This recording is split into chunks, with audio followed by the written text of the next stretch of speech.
చాలా important rule 70% fill అవ్వాలి minimum, లేదంటే ఇలా చేసుకొని వదిలేస్తారు, అవి కన్సిడర్ అవ్వదు. ఫస్ట్ది ఆన్సరు 1 మీకు తెలుసు, మీరు లైన్గా 4-5 క్వశ్చన్లు ఒకేసారి పెడుతున్నారు, ఎందుకంటే మీకు టైం లేదు, ఒక్కొక్క దానికి బబ్లింగ్ చేసుకోవద్దు. ఓకే, సో ఇక్కడి నుంచి అవుట్లైన్ మొదలెడతారు, ఎప్పుడు స్లోగా ఫిల్ చేసుకుంటూ వస్తారు.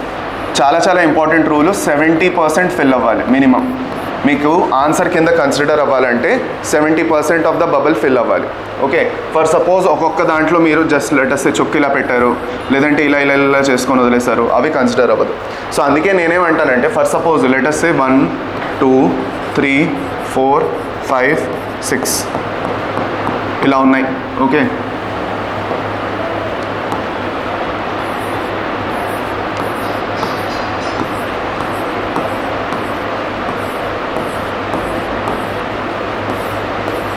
ఇలా ఉన్నాయి అనుకోండి, అప్పుడు ఏం చేస్తారు?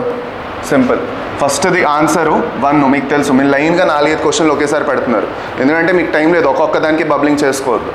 ఇది బేసిక్గా చెప్పేసాను నేను, నిన్న కూడా ఒక వీడియో చేశాను, మీలో ఎవరు చూసారో నాకు తెలీదు. ఓకే, దట్ ఐ థింక్ ఇవాళ వస్తుంది అది. సో మీరు ఏం చేస్తారంటే జస్ట్ ఒక చుక్క పెట్టేసుకోండి, ఇలా ఒక జస్ట్ లైట్గా ఒక చుక్క పెట్టుకోండి అంతే. ఇలా ఒక చుక్క పెట్టుకుని వదిలేదు, చుక్క పెడితే మాత్రం ఆన్సర్ ఏం కన్సిడర్ అవ్వదు. ఓకే, నౌ ఎప్పుడైనా మీరు లైన్గా ఒక 4-5 క్వశ్చన్లు తీసుకున్నారంటే 1కి 1 1కి 3 2కి 2 అలా పెట్టుకున్నారంటే జస్ట్ ఒక చిన్న డాట్ పెట్టుకొని ముందుకు వెళ్ళిన తర్వాత ఒకసారి క్వశ్చన్ పక్కన వెరిఫై చేసుకుంటారు కరెక్ట్గా పెట్టానా లేదా అని. అప్పుడు దాని తర్వాత వెళ్ళి దాంట్లో బబ్లింగ్ కంప్లీట్ చేయండి, మెల్లిగా బబ్లింగ్ కంప్లీట్ చేస్తారు. 70% ఫిల్ అయ్యేటట్టు చూసుకోండి చాలు, కొంచెం ఇక్కడ అక్కడ గ్యాప్ ఉండిపోయినా పర్వాలేదు. ఓకే, 70% ఫిల్ అవ్వాలి, అది మాత్రం పక్కాగా గుర్తుపెట్టి ఫోకస్ పెడతారు. ఓఎంఆర్ షీట్ ఫిల్ చేసినప్పుడు టైం తీసుకుంటారు, అందులో తొందరగా మీరు ఫిల్ చేసేసి ఏమీ చేసేది లేదు, అది మీరు జాగ్రత్తగా ఫిల్ చేయాలి.